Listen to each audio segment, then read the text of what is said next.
Welcome to the ReaderHouse Roundtable, where authors from all walks of life come together to discuss the trials, tribulations, and triumphs of publishing their books. I'm your host, Corey Graham.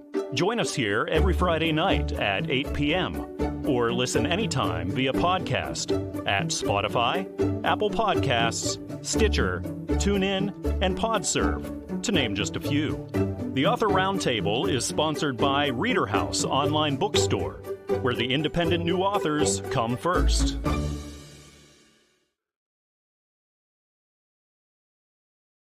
The new book by Jim "Pa" Buck. It's titled Santa's Story, and this is an exciting adventure to save Christmas before it's too late.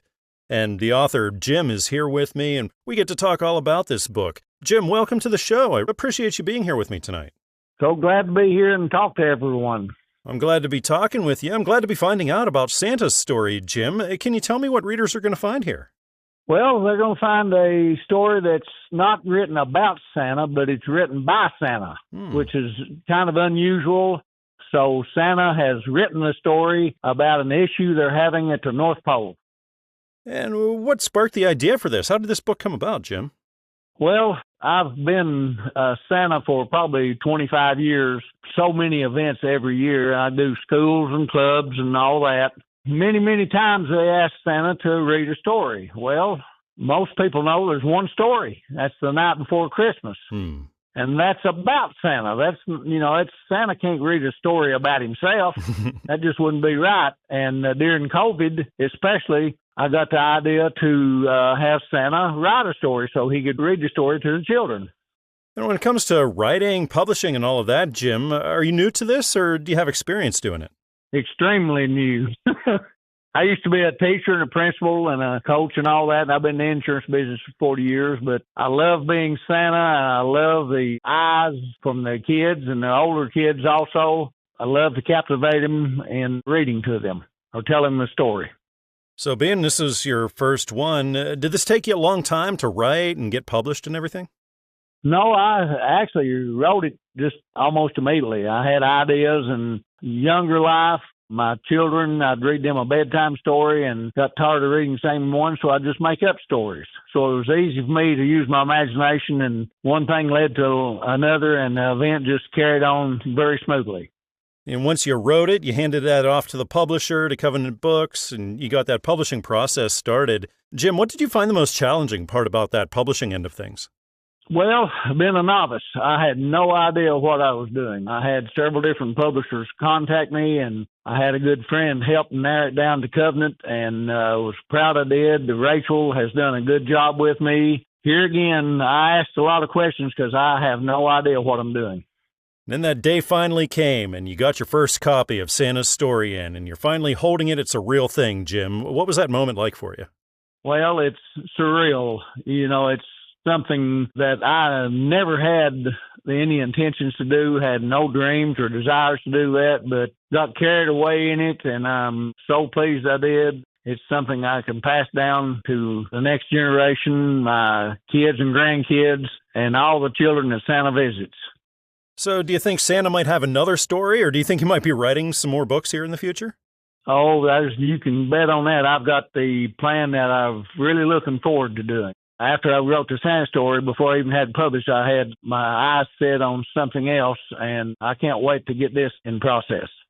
And something that's super important about books like this is the illustrations. Jim, was that a difficult process for you to get those illustrations just the way you wanted? No, I had one of my best friends, Mr. Mike Wood, that's an artist and all, and he can sketch and draw anything, and he read the story and just immediately came up with illustrations. So this is your very first book. You're officially a published author. Jim, what's the most rewarding aspect of that for you? Well, the reaction you get when I read the story to the children or when I give the book out and the response that comes back about the story, how they liked it. My goal is in our little county, it's a small county, but we've got like 250 first graders. My goal for the rest of my life is for Santa to give every first grader in Fentress County a signed copy of Santa's Story. I love it. I know children everywhere are really going to love this book. Again, the title is Santa's Story. It's written by Jim "Pa" Buck, And it's published by Covenant Books, so get it at Amazon or Barnes & Noble or iTunes or even traditional brick-and-mortar stores. Jim, it's been really wonderful talking with you tonight. Thank you again for coming on the show and telling me all about this great book. Thank you very much. I really appreciate it, and just spread the word. The book we're going to talk about right now, it's an inspirational guide to personal storytelling written by Melissa Telesky.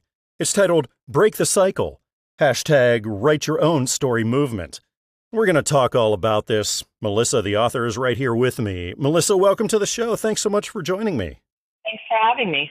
Absolutely. Melissa, can you tell me all about Break the Cycle? What are readers going to find here? They're going to find inspiration to keep going when they think they can't go anymore. And through my personal storytelling, I hope that I can facilitate that for them. What sorts of readers did you have in mind, Melissa?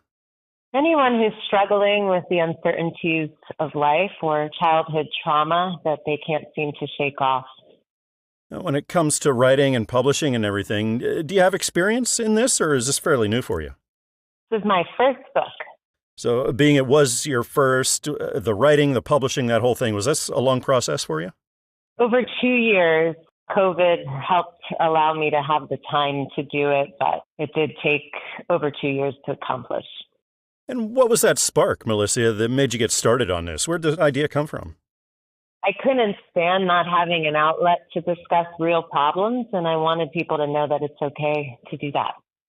So after all the time, all the work that you put into this, finally, you got that finished product, you're holding Break the Cycle in your hands for that very first time. What was that moment like for you? I was very excited. I ordered about 20 copies to give out, and I wrapped them all with bows and shipped them off to all my loved ones. And now that you're officially a published author, Melissa, what's the most rewarding aspect of that for you? Helping change lives. I've had multiple people reach out and tell me that because of the words they read, they took action and turned some things around that needed to be turned around. So that's definitely all I was looking to do. That's wonderful. You know, you have the writing of the manuscript and then you have the publishing, and there's a lot involved in that publishing end of things. So when it came to that, Melissa, what did you find the most challenging part of that publishing process? Definitely the editing process. I read the manuscript at least 50 times. And looking down the road, do you think you would do it again? Do you think you have some more books in you? People are asking me to, so if enough people ask me to, I may consider it, just because it's a seed that's been planted in my mind, but I think it'll take me a little recovery time. I bet. Now, while you were writing this, Melissa, was writer's block or anything like that an issue you had to deal with? Not at all. It all just flowed.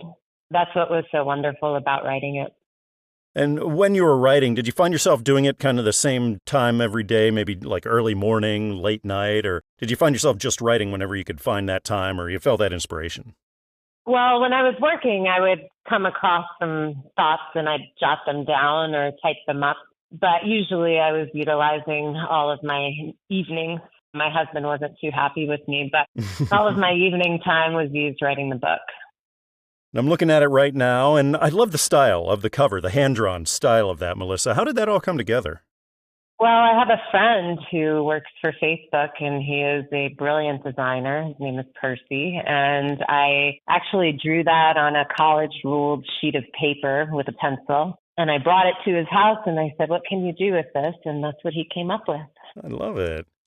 This can be quite the learning experience doing this all for the first time, so is there maybe something you might have picked up along the way of doing this, Melissa, that you could throw out there as some advice for the aspiring authors who are listening to us? I would say that you can make time for things that you really want. And I really wanted this, and if it's something that you really want and it's a burning desire in your soul, find time to do it. Great advice. Melissa, who do you have in your life, or what do you have in your life that is most inspirational to you? My daughter. I see the fruits of my labor paying off with her, and she's just my pride and joy. What a great message here. I think so many are going to be helped by this book. Again, it's titled Break the Cycle, #Write Your Own Story Movement. It's written by Melissa Telesky, published by Christian Faith Publishing, So it's available really everywhere, like Amazon or Barnes & Noble, iTunes, and also traditional brick-and-mortar stores. Melissa, thanks again for joining me and telling me all about this book. It was great talking with you tonight. Great talking with you too, and thank you for your time. I'd like to welcome now to the ReaderHouse Author Roundtable, author Tedi Petrova. Tedi, welcome to the show. Thank you for joining me. Hello, thank you. Well, thank you so much for joining me. Tedi, of course, you have your translator on with you tonight, and I just wanted to say congratulations. You have a book out titled Transformation Through Christ, Personal Testimony, Dreams, and Visions in the Supernatural Realm. So, can you tell me what this book is all about? Yes, of course. В книга «Трансформация чрез Христос» се разказва за моята лична история, промененият ми живот чрез Бог и преживяванията ми с Него. The book Transformation Through Christ speaks about my personal story, about my fully transformed life by God, and also about my experiences with Him. Tedi, what sort of a target audience, what sorts of readers do you think that would be really into this? Книгата е написана за всеки вид нация, човек и възраст. Написана е както за мъжки, така и за женски пол, както за вярващи, така и за невярващи, защото тя е възможност за подобряване на живота и за опознаване на Бог чрез описаните ми срещи с Него. This book is written and it is suitable for every nation, every person at any age. It is for both male and female. Also, it is suitable for believers and non-believers, because this book is an opportunity for the people to improve their lives and to get knowledge of God through all my encounters with Him. Tedi, where did you get the idea for this book? What inspired you to write it? Идеята за това да напиша книга за живота си дойде от моят любящ съпруг Николай Петров. Аз се съгласих с това, защото усетих, че Бог желае чрез тази книга да прослави своето велико име и да помогне на своя народ за това да го опознаят още по-добре. The idea to write a book speaking about my life came from my loving husband Nikolai Petrov, and I agreed with him because I felt that God would like to give glory to His great name through this book and to help His own people to get to know Him better. What does your writing background look like, Tedi? Is this your first published work, or have you done this kind of thing before? Да, това е първата ми публикувана работа. Yes, this is my first published work. Congratulations. Being that this was your first one, did it take a really long time to write and put through that publishing process? Написването на книгата отне 7 месеца. Публикуването и в България около 3 месеца, а публикуването и в Америка около 7 месеца. To write this book, it took me around 7 months. To publish it in Bulgaria, around 3 months, and to be published in the United States, almost around 7 months. So what was it like when you finally got your first copy in of Transformation Through Christ and you got to hold it for the first time? What was going through your head? Ами, благодаря на Бога, нямаше предизвикателна част в публикуването, както в България, така и в Америка, защото през цялото време чувствах Божието благоволение и благодат върху работата ни. In all my work, there was no challenging part to publish it in Bulgaria and in United States as well, because during all this process, I felt the favor and grace of God in all my work. Well, Tedi, you have your first book out. You're a published author now. What's the most rewarding aspect of that for you? От финансова гледна точка тук не мога да отговоря, защото все още книга «Трансформация чрез Христос» има нужда от развитие на пазара. Но от духовна гледна точка съм най-възнаградена и благодарна за това, че чрез написването от Святия Дух в книгата помагам на хората да вземат решения за промяна към по-добър и чист начин на живот. 8. From a financial point of view, I cannot answer because transformation through Christ still needs marketing development. But what concerns the spiritual point of view, I am most rewarded and I am grateful that through everything written in that book by the Spirit of God, I can help people to make a decision and to change toward much better and pure way of life. Again, the title of the book is Transformation Through Christ, Personal Testimony, Dreams and Visions in the Supernatural Realm. It's written by Tedi Petrova, published by Newman Springs Publishing, and it's available everywhere, so you can find this at Amazon or Barnes & Noble or iTunes or also traditional brick-and-mortar stores. Oh, Tedi, thank you again for coming on the show and telling me all about this book. I had a nice time talking with you. Okay, thank you. Joining me right now here at the ReaderHouse Author Roundtable, I'm really happy to welcome author Matthew Auguiste. Matthew, welcome. Thanks for joining me. Thank you so much. Thank you for having me this evening. Absolutely. I want to say congratulations. You got a new book out called Betraying Betrayal. So, Matthew, can you tell me all about it? What are readers going to find here? Well, I'll tell you this. Over the years, we've had lots of people who have opened themselves up to a number of things. Betrayal, of course, is one of those, and it's not very far away from any one of us, whether we're talking about the president or whether we're talking about the Papa. Every one of us, we're already open to the whole concept of betrayal, and it's been one of the subjects that have really captivated my mind over the years. And I thought, you know what, maybe I'm going to take some time to do something about betrayal. What sorts of readers did you have in mind for this when you were writing it, Matthew? But people have asked me the question, who, our audience really, would be as I give thought to writing this book. I was actually thinking about everybody. In fact, not only those who are caught up in relation to just Christianity. In fact, every one of us, it doesn't matter where we're coming from, it doesn't matter what our social standing is, or even the background, or just the place that we're from, we are all open to the whole concept of betrayal. What does your writing background look like, Matthew? Have you written and published before this? Never had done any publishing before that. In fact, over the years, lots of people said, Matthew, you've been sharing and teaching on many subjects over the years. You've been, conference speaker. You've been a general youth director for the Pentecostal Assemblies of the West Indies for several years. And why don't you do something? Because, the thing about it is there's so much that you've had to say on certain subjects. And I decided, for once and for all, maybe I should start doing something. In fact, I'm presently now on my second book. I'm just doing some editing now on a second book. So, Betraying Betrayal, did that take you a long time to do, being that it was your first book? Betrayal took me, I think, about 2 years in writing. And I think maybe I could have done it a shorter space of time, but I think I really wanted to give it some really good thinking through, because I know there's so many individuals who are just sometimes caught in the web of betrayal. And I actually decided, I'm going to take my time and just do something that I feel would somehow speak about the whole concept of betrayal. So you write the book, you hand your manuscript off to the publisher, to Christian Faith, and you start that publishing process, and there's an awful lot involved in that. Matthew, what did you find the most challenging part of that publishing end of things? Actually, after I did the personal editing, gave it to my wife, who is also, I believe, very good in terms of editing. And then I said to my wife, we're going to try to see how we can get this to the publishing companies. I actually thought it was going to be a really difficult process going through the publishing, because I know that they have great publishing company, and I published books for great authors. And I was really, really happy when I sent the manuscript in and I got back the response. And, they initially said to me that there's no guarantee that you're going to be accepted as one of the persons that we're going to publish a book for, but, we'll go ahead and give it and see what happens. And when I got a reply, I'll be honest with you, that to me was a relief, honestly. It was a real relief when they said that, we're going to publish this book. I could only imagine whenever that finished product finally came in and you were holding the first copy of Betraying Betrayal. What was going through your head at that point, Matthew? Well, I thought about just where I came from.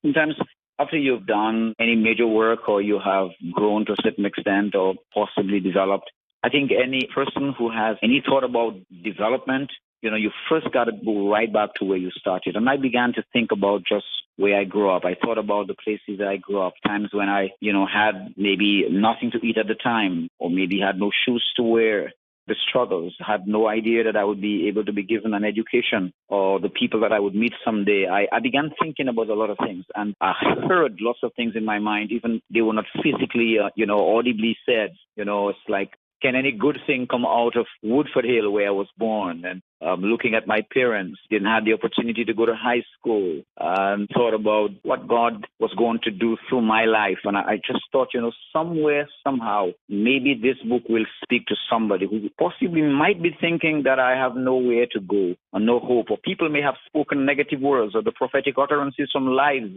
around them may have just been negative. And I wanted something that would portray that there is still hope in the midst of the most darkest moments. And that's why I literally thought of the topic betraying betrayal. It's written by Matthew Auguiste and published by Christian Faith Publishing. So go to places like Amazon or Barnes & Noble or iTunes, traditional brick-and-mortar stores. You'll be able to pick this up. Matthew, thank you again for coming on the show with me and telling me all about this. It was really great talking with you tonight. Thank you. Thank you so much. I'm looking at a book right now that's a children's story, and it helps young readers to understand what it's like to go through life with blindness. It's titled, Please Love Me. It's written by Connie B. Drumm, and we're going to talk all about this. Connie is here with me now at the ReaderHouse Author Roundtable. Connie, welcome. Thanks for joining me. Thanks for having me. I appreciate it. I appreciate your being here, Connie. Can you tell me all about Please Love Me and what readers are going to find here? Well, it's really a story of true love that overlooks disabilities between a little boy and a three-legged dog, and how they come to find each other and realize they are loved regardless of what they look like or what they're feeling. And this story brings them together. And I'm hoping that it opens up awareness that maybe kids aren't knowing today or taught, but it's important because it makes a difference on how they feel and how the other person feels, and that love is unconditional. I love this message, Connie. What prompted this? What gave you the idea to start on this book? Well, I grew up with a pet. I've always had a dog in my life, and one particular dog was a basset hound named Bubba, and he developed glaucoma and lost an eye. That was devastating, but he took it better than I did as far as the adjustment. And then other times on my way to church, there was this particular dog that was always on the street that didn't have use of his back legs. And there was a little cart attached to him that got him around, and it didn't slow him down at all. And then another experience was on a BART train that I would take to work. There was a blind couple on there. And this particular day, it was raining hard, and they had a guide dog with them. And I could tell the people around them, they were great. They were really great. And it was just a good thing to see people's reactions around them. And when we got off the train, I could tell that they had no car. And so I offered them a ride home with their dog sitting in the middle of the back seat, sopping wet. But it was okay because I was helping them out and they appreciated it. And it was just the right thing to do. And that's what I want people to be aware of, is not be afraid to approach them, but offer help, offer a hand, just be there. They're normal people, just everybody else.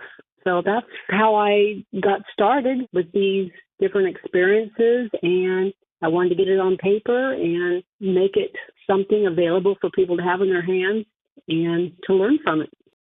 What does your writing background look like, Connie? Do you have experience doing this?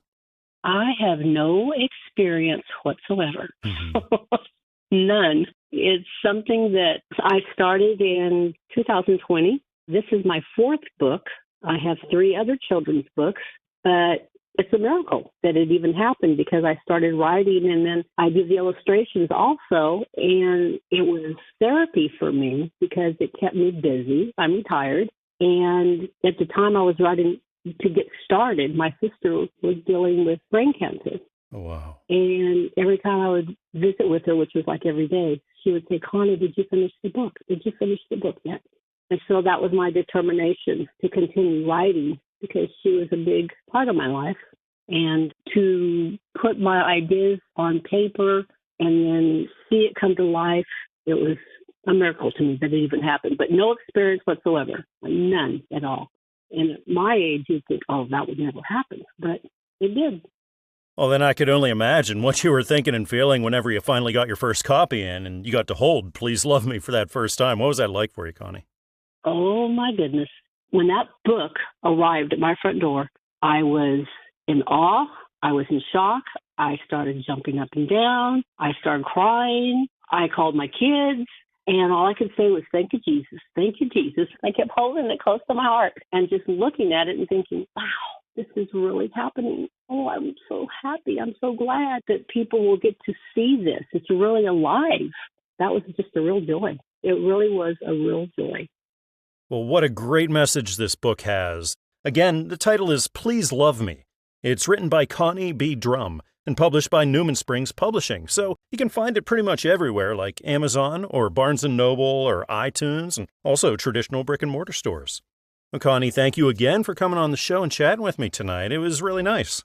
Oh, I appreciate it so much, and you have a good day, and God bless you. The new book, written by Mary Lynn Miller, it's titled From Grief to Gratitude, One Soul's Journey.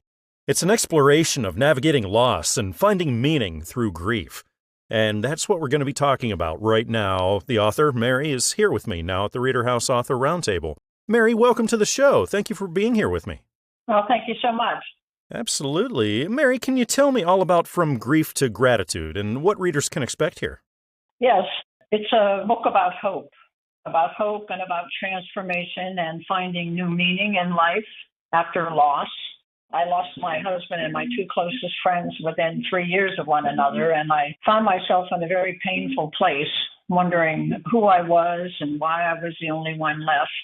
I had given up my career to take care of my husband, and my children were grown with families of their own, and I really was struggling to reconcile my faith with these losses. Mary, what sorts of readers did you have in mind? Actually, it's for anyone who has experienced loss, because grief is not just about death. Grief is about loss, the loss of a job, the loss of a relationship, the loss of your physical mobilities, any kind of loss that causes pain. Was there anything in particular, Mary, that sparked you to get started on From Grief to Gratitude? Yes, it was my suffering.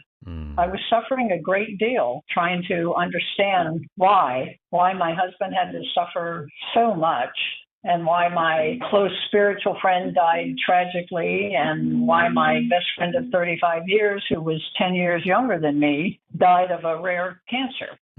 There was just too many questions, and I was suffering too much, and I just had to do something about it. What does your background look like when it comes to writing and publishing and everything, Mary? Are you new to all this? Oh, yes. This is my first book. Congratulations. That first book, getting that out there is such a big deal. So being your first one from beginning to end, from when you started it, clear up through when it was published and ready to go out, was this a long span of time for you? It was about 4 years. And that's because I would write about it, and then I would get, I would be right back there where all of the pain was, and I would just have to put it up and walk away for a while, and then pull it back down off the shelf and just continue going. So you write your manuscript, and then you hand it off to your publisher, to Covenant Books, and you get started with that whole publishing process. Once you got to that step, Mary, what was the most challenging part about that whole publishing end of things for you? Well, since I was new to everything, I guess it was just the process, and it took longer than I thought. I had a great representative who helped me walk through the whole thing. I guess I was just a little impatient. Well, this book has a lot of special meaning to you, so I could only imagine what was going through your head whenever your first copy of this came in and you finally got to hold From Grief to Gratitude. What was that moment like for you, Mary? I cried. I was just so full of gratitude that it had finally come to fruition. And, my goal was to if I could just help one person suffer less than I did, then my goal would be accomplished. And since then, I've got wonderful reviews and letters from people that I don't even know saying how much it helped them. It's truly a journey through gratitude. Well, you did it. The book's out there. When you think about the fact that now you're a published author, Mary, what's the most rewarding aspect of that for you? It's not really the recognition. It's just what I said. I mean, I'm getting feedback from people that I don't even know saying that it's how much it has touched their lives. And I think one reason that has is at the end of each chapter, I ask 3 questions, 3 self-reflection questions on, I've always told my children, we create our own reality by the choices that we make and by how we respond to the choices that others make. So the questions at each chapter, where I reviewed the choices that I had made and tried to understand why I made them, I'm trying to help people understand why they make choices and maybe help them make some better choices down the road. There are fantastic themes in this book: hope, transformation, new meaning, so definitely check it out. Again, it's titled From Grief to Gratitude, One Soul's Journey. It's written by Mary Lynn Miller and published by Covenant Books. So you can pick it up really anywhere, like on Amazon or at Barnes & Noble, iTunes, and also traditional brick-and-mortar stores. Mary, it's been so nice talking with you tonight and learning about this book. Thanks again for talking with me. Oh, thank you so much. I appreciate it. Joining me right now here at the ReaderHouse Author Roundtable, I'm really happy to be talking with author Isaiah Olatoyan. Isaiah, welcome to the show. Thank you for joining me. Thank you, too. It's great to be talking with you, Isaiah, and I just wanted to congratulate you. You have a new book out. It's titled Religious Syncretism in African Christianity, a Biblical Solution. Isaiah, can you tell me all about this? What have you written about here? All right. Thank you for the question and for your time. When you look at the topic, religious syncretism in African Christianity, the first thing that will come to mind is, what is religious syncretism? Religious syncretism can be defined as the practice of combining or mixing two or more religious ideas together without any sense of inconsistency. This issue of religious syncretism is very common in Africa. However, the Bible does not support that. So my main argument in this book is that in order to overcome the problem of religious syncretism in Africa, the leadership of both the evangelical churches and theological institutions in Africa, as well as the various evangelical mission organizations in and outside Africa, should be prepared to transform the religious beliefs, the worldviews, and the cultural practices of the Africans in line with the Bible. And so, for easy comprehension, I divided the book into two. The first section traces the root causes of religious syncretism among African Christians. The second part addresses the effects of religious syncretism in Africa, and then provide a biblical solution to the problem. So I designed this book to be used as a text or supplementary text for various courses, mission-oriented courses, like the biblical theology of mission, contemporary issues in missions, introduction to missiology, African worldview and Christian thought, personal evangelism, and power encounters in missions, introduction to personal evangelism, introduction to missiology, introduction to personal evangelism, and pastoral counseling. These are some of the subjects that this book could be used for. Isaiah, where did you get the idea for this? What prompted you to start writing this? For so long, Christianity in Africa has been criticized for being syncretic. So, out of a strong passion for biblical Christianity, I decided to look into the subject. Why is it that it is so difficult for the average African Christian to break ties with his or her traditional religious practices? Now, once you got started writing this, Isaiah, how long of a journey was this for you? Did it take you a long time? It seems like a lot of research would be involved. Yeah, it took me about 10 years to get it published. And what does your writing background look like? Have you done things like this before? Well, I've not published any book before, but in writings, my first professional training was in the area of journalism.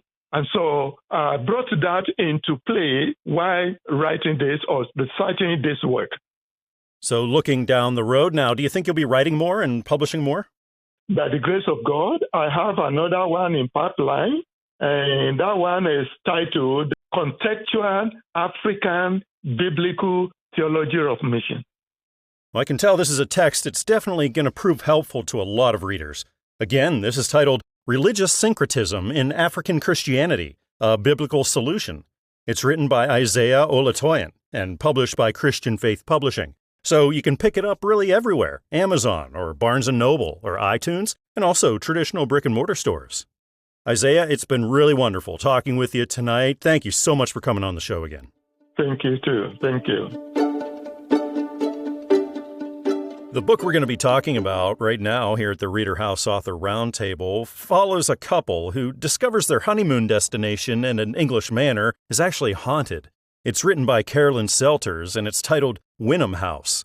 And we're going to be talking all about this. Carolan is here with me now. Carolan, welcome to the show. I really appreciate you joining me here tonight. Thank you. I'm really curious to learn all about Wynnum House. Sounds like a really interesting story, Carolan. Can you tell me about it? Sure. It's a story about a couple who have been living together and they are finally getting married, and they've gone without all kinds of things can afford this fabulous wedding they want. And then they take off to this island, which is an exclusive hotel. The guy that owns the hotel owns the island. And so it's really hard for them to get a room there. And they've arranged their whole marriage and wedding around this hotel. And they finally get there. And then when they get there, they find out that the hotel is haunted. The way they find that out is the groom's brother asks if he can come with him on the ferry, fully expecting to get his own room. And, him and his wife will do his own thing while they're on the island for a couple of days. And they end up being able to rent this room in this manor that has been closed for a long time because guests keep complaining about things going bump in the night. And the brother sort of laughed it off and he said, well, we don't believe in ghosts, so if we can just have it, for a couple of nights. So the owner who lives on the property, they call him and he decides to go ahead and let them do it because they really haven't had any complaints in a long time. And so they'd like to see, what the room's going to do. And the brother's wife happens to be a staunch believer in ghosts. So the honeymoon couple agree to take that room for the first couple of nights and give their room to the brother. And the room is just chaos. The appearance of it isn't chaos, but once they go to bed and they settle down and they go to sleep, then of course the ghost comes out. And the ghost is an intelligent thinking being, which is not like your typical ghost that, just walks through the hallway moaning and whining and not doing anything. This ghost has a purpose. And it happens that this ghost is the one who wanted this couple on the island in the first place because she's after the bride. The bride is a relative of the ghost, but that's part of the story. It sort of opens up, and so then you find out what happened to the ghost and what it is that the ghost wants. What kinds of readers were you writing for here? Like young adults, maybe, 14 to 20. I'm not someone I don't like horror, which sounds weird. I like mystery, and my mysteries are not horror. If they happen to have a ghost, then they have a ghost. So when it comes to writing and publishing and all of that, Carolan, are you new to this or do you have experience in it? This is the very first story I've ever submitted. I am a person who writes as a hobby, not for a profession. I have shared some stories with my friends and family, and, they listened to it and read a couple of stories, and they said, you should really try and get these published, which I have been a nurse and an instructor for all my career. And the last thing I was looking for was a new career. But I thought after I retired, well, maybe I'll just submit one and see if somebody else thinks I can write. Because, I listen to my family and they're not going to say, this stinks. Right. They're always going to give you the nice version. And I thought, well, I'd really like to hear what someone else has to say. So I just happened to pick a book off my bookshelf, and it was published by Covenant Books. So I contacted Covenant Books, and they said, sure, send it in. And 2 days later, the guy called me back, and he goes, they've accepted your book. They want it as is. And I said, well, I talked to my husband. He said, go ahead, see what happens. So we did. Well, this sounds like a great story. I think readers are going to love this. Again, it's titled Wynnum House. It's written by Carolan Selters and published by Covenant Books, so you can find it really anywhere like Amazon or Barnes & Noble or iTunes, and also right down the street at your local bookshop. Well, Carolan, it's been really nice talking with you tonight. Thanks again for joining me and telling me all about your work. Well, you're welcome. Thank you for calling. Substance abuse is such a huge problem in society today, and I'm looking at a new book right now that addresses that. It's titled A Family Story of Addiction, Death, and Recovery. This is a book written by Gary Schafer, and that's what we're going to be talking about. The author, Gary, is here with me, and also psychotherapist Laura Fishman, who offered her expertise when it came to this book. So, Gary, Laura, welcome to the show. I really appreciate you both being here with me. Thank you, Corey. Thank you. So, Gary, can you tell me all about what readers are going to find whenever they open up A Family Story of Addiction, Death, and Recovery? Well, this turned out to be a very personal story. Our son, Eric, got involved in addiction when he was in his 11th, 12th grade, and he battled it for over 10 years. The last 2 years, he was, the term we use, clean or sober, and within a matter of few weeks, he died from an overdose that was fentanyl-related.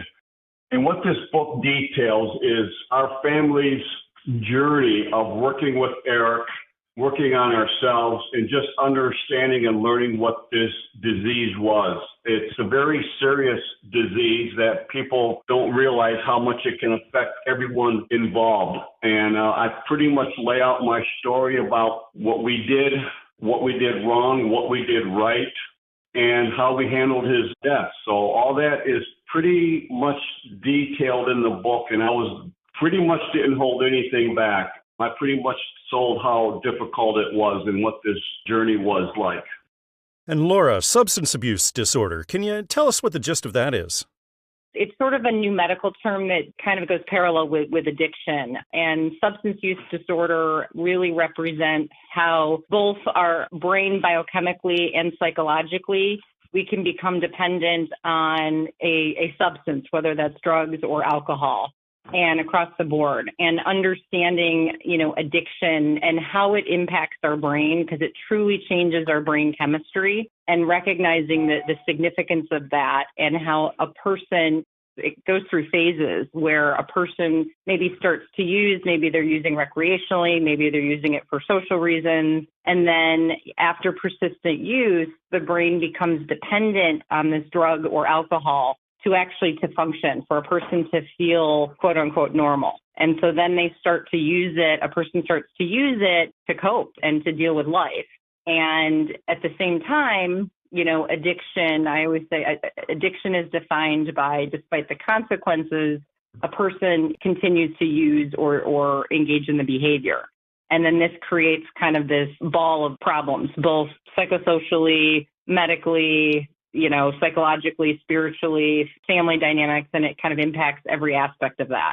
It truly is looking at it from both a disease model, but also understanding it in my area of expertise in the psychological field is to understand how it not only impacts the brain, but how it helps the person at some point when they become addicted to manage everything from their life to their feelings to their relationships, and it ends up getting in the way.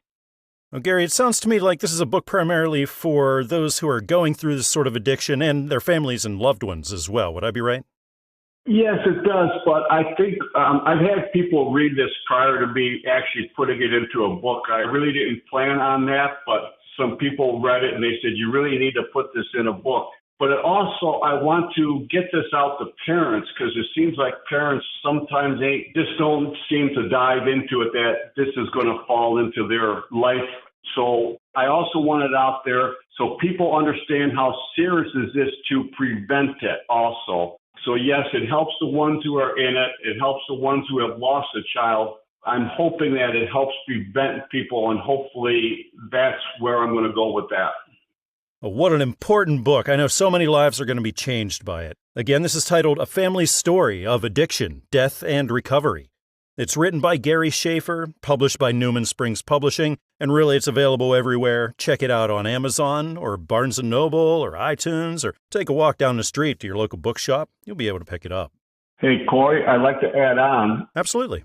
I plan on doing some videos, some Zoom videos and interviewing and going in more in depth with the book with Laura and other people. So I'll be posting those on my social media once it's set up.